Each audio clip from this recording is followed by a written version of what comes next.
আমি বুঝতে পেরেছি তোমার মনে এখন অনেক প্রশ্ন আসছে। বিশ্বাস করো পার্বতী, আমার পক্ষে যদি সম্ভব হতো তাহলে আমি তোমাকে এই ব্যাপারে জড়াতাম না, কিন্তু এই ব্যাপারটা নিয়ে আমি বেশি লোককে জানাতে চাই না। বেশি লোকের মধ্যে আপনি আমাকে রাখেননি, ওটা জেনেই ভালো লাগছে। আপনি চিন্তা করবেন না শহরে বাবু, আমি কাল সকাল হতে না হতে এই বাড়িতে চলে যাব, আর আপনারা ঢোকার পর অন্য দৌড় দিয়ে বেরিয়ে যাব। Thank you Parvati, thank you. যাও, বাবা তোমার জন্য অপেক্ষা করছে। পার্বতী, মনে রেখো, ওর সাথে তুমি দেখাও করবে না, কথাও বলবে না, ওকে নিজের পরিচয়টাও দেবে না, এমনকি তোমার মুখও যেন না দেখতে পাই। এই কথাটা তোমায় রাখতে হবে পার্বতী। আমার মুখও দেখতে না পায় কেন? আমার মুখ দেখলে কি হবে? প্লিজ পার্বতী, আমার কথাগুলো মনে থাকবে তো পার্বতী? হ্যাঁ, মনে থাকবে। সে কোনো মতেই আমাকে দেখতে পাবে না সৌরবাবু, কথা দিলাম।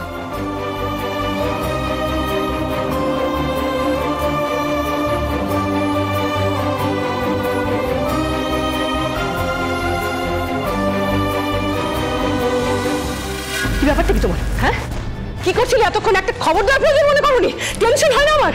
হ্যাঁ, আর তোমরা দুজনে ফিরিয়ে নেবে না? আমার ছেলে দেব, দেব কোথায়? হ্যাঁ পূর্বা, তুমি তো আসার সঙ্গে সঙ্গে একেবারে কোশ্চেন ব্যাংক খুলে বসলে। আস্তে আস্তে প্রশ্ন করো, ধীরে ধীরে দেখবো, শুনবো, তারপরে তো উত্তর দেবো নাকি? হ্যাঁ কি পার্বতী, তাই না? আশ্চর্য। এই শোনো, তোমার এই হেয়ালি সবসময় আমার ভালো লাগে না। তুমি দরকার নেই, তুই বলতো দেব কোথায়? মানে প্রভুরে বাবু তো আসেননি। আসেনি? তোদের সাথে আসেনি? মানে ও এখনো হসপিটালে আছে? কি করছে ছেলেটা ওখানে? কি করছে? সব বলছি, একটু সবুর করো।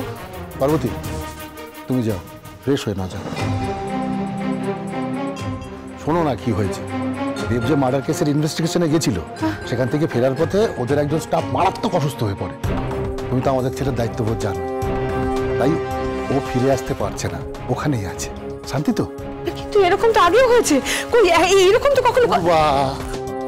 আর কথা বাড়িও না প্লিজ, বড্ড খিদে পেয়েছে।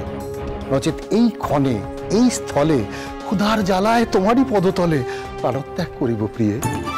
ছেলেটা সারাদিন কিছু খায়, তো মনে আছে?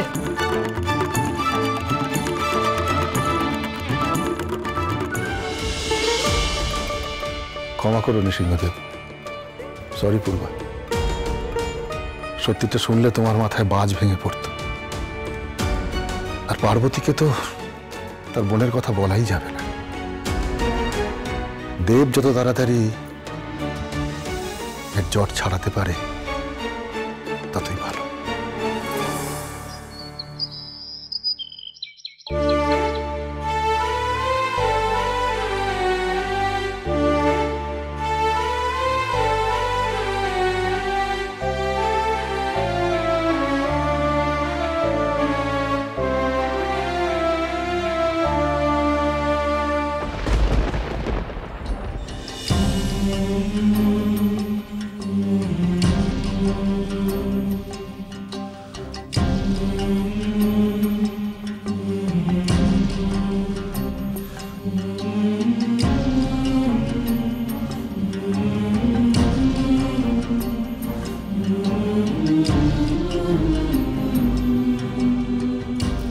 আমার উপর একটু ভরসা রেখো। তোমার সৌরবাবু এমন কোনো কাজ করবে না যাতে আমি নিজে আয়নার সামনে দাঁড়িয়ে নিজের মুখ না দেখতে পারি।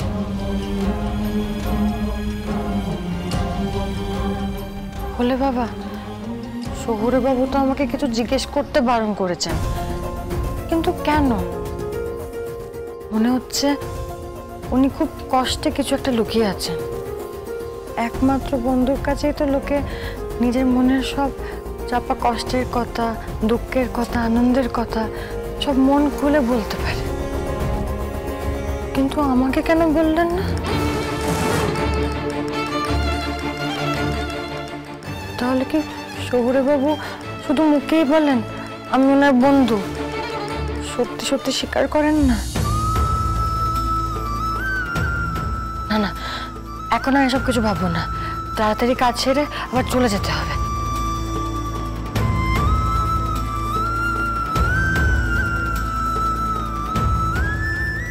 দেব, আমার আর হসপিটালে থাকতে ভালো লাগছে না, চলো না আমরা চলে যাই। যাবই তো। দেখ, ডক্টর কিন্তু তোকে রিলিজ করে দিয়েছে, এখন কয়েকটা লাস্ট মিনিট টেস্ট বাকি আছে, সেগুলো হয়ে গেলেই আমরা চলে যাব। বাবা, আর কতদিন পরে আমি আর তুমি একসঙ্গে থাকবো, আমার যে কি আনন্দ হচ্ছে না। এবার থেকে আমরা একে অপরকে আর চোখের আড়াল করবোই না, কি তাই না বলো? হ্যাঁ একদম। ডক্টর তো আজই ডিএনএ টেস্টের রিপোর্টটা দেবেন বললেন, কিন্তু এখনো কেন এলো না? দেব, কি হলো? তুমি চুপ করে গেলে কেন? আমার কথা তো উত্তরই দিচ্ছ না, কি হয়েছে বলো তো? তুই তো নিজেই সব প্রশ্নের উত্তর দিয়ে দিচ্ছিস, আমাকে কিছু বলার স্কোপ দিচ্ছিস? আরে বাবা, তোমার সঙ্গে কথা বলতে শুরু করলেই না আমার যেন কথাই ফুরোতে চায় না, আর আমি চাইও না ফুরিয়ে যাক। Good morning. ডক্টর, ওই টেস্টের রিপোর্টটা এসেছে? হ্যাঁ, ওটা এসে গেছে। তারপর কি, কেমন আছেন আপনি? আমি এখন খুব ভালো আছি। আসলে দেব আমার পাশে থাকলে আমি খারাপ থাকতেই পারি না। দেব আমার কাছে আছে আরো তুই তুই এত কথা বলিস না, জল খা, জল খা। আর একটাও কথা বলবি না, অনেক কথা হয়েছে। ঠিক আছে, ঠিক আছে, ঠিক আছে। আমি মিস্টার পাল চৌধুরী একদম ঠিক কথা বলেছেন। আপনার শরীর এখনো বেশ উইক, আর তাই জন্য আপনার রেস্ট নেওয়ার দরকার। তাই তো মিস্টার পাল চৌধুরী, আপনার সাথে আমার একটু দরকার আছে, প্লিজ একটু আসুন। হ্যাঁ আসছি। এই শোনো না, বলছি যে ডক্টরের সঙ্গে তোমার এমন কি কথা আছে যেটা আমার সামনে বলা যায় না? হ্যাঁ,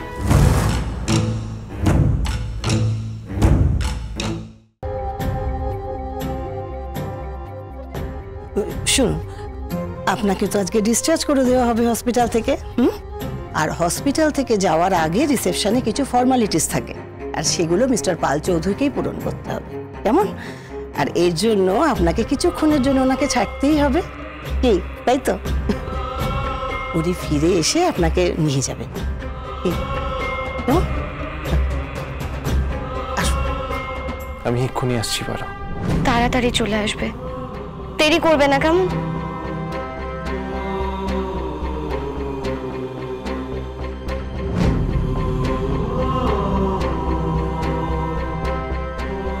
বলুন ডক্টর। হ্যাঁ, অ্যাকচুয়ালি যে মেয়েটি পেশেন্টকে রক্ত দিয়েছিল তার সাথে পেশেন্টের ডিএনএ ম্যাচ করে গেছে।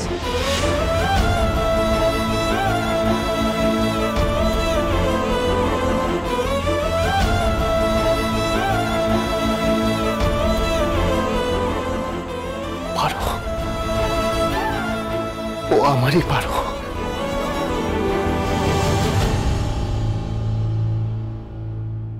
হ্যালো, বলছিলাম রিপোর্টটা আপনি রিসেপশন থেকে নিয়ে নেবেন, কেমন? আর হ্যাঁ, দেখবেন হার্টের ওষুধটা যেন কোনোভাবেই মিস না হয়। ওটা কিন্তু পেশেন্টকে রেগুলার একই টাইমে দিতে হবে। ওটা যদি সামহাউ মিস করে যান তাহলে পেশেন্টের ডেথও হতে পারে। সো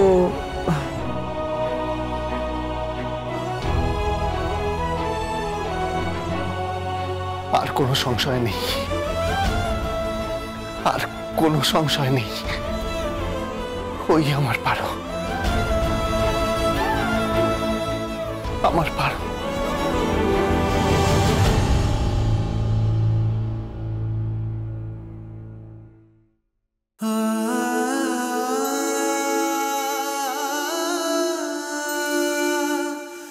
আমার দেব, দেব। দেব, আমি জানতাম তোমার কাছে ফিরে না আসা অবধি আমার মরণ হবে না।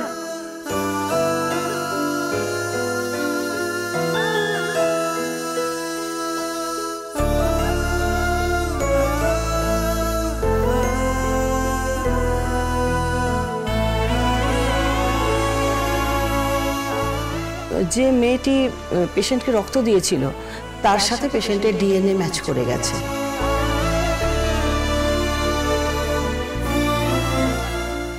আমার পারো।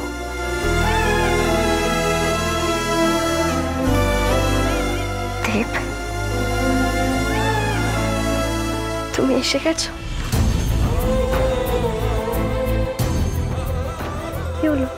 কি দেখছো বলো তো মন করে? হ্যাঁ, তোকে।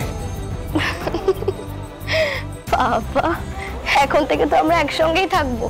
তারপর তোমার যত ইচ্ছে তত দেখো। হ্যাঁ, এবার চলো তো, আর দেরি করতে চাই। একটা তো ইনকমপ্লিট কাজ রয়ে গেছে, সেটা তো সেরে ফেলতে হবে নাকি? ইনকমপ্লিট কাজ মানে? দেব, তোমার দেওয়া সিঁদুর যে আমার স্মৃতিতে এখনো ওঠেনি, এই কাজটাই তো ইনকমপ্লিট রয়ে গেছে। দেব,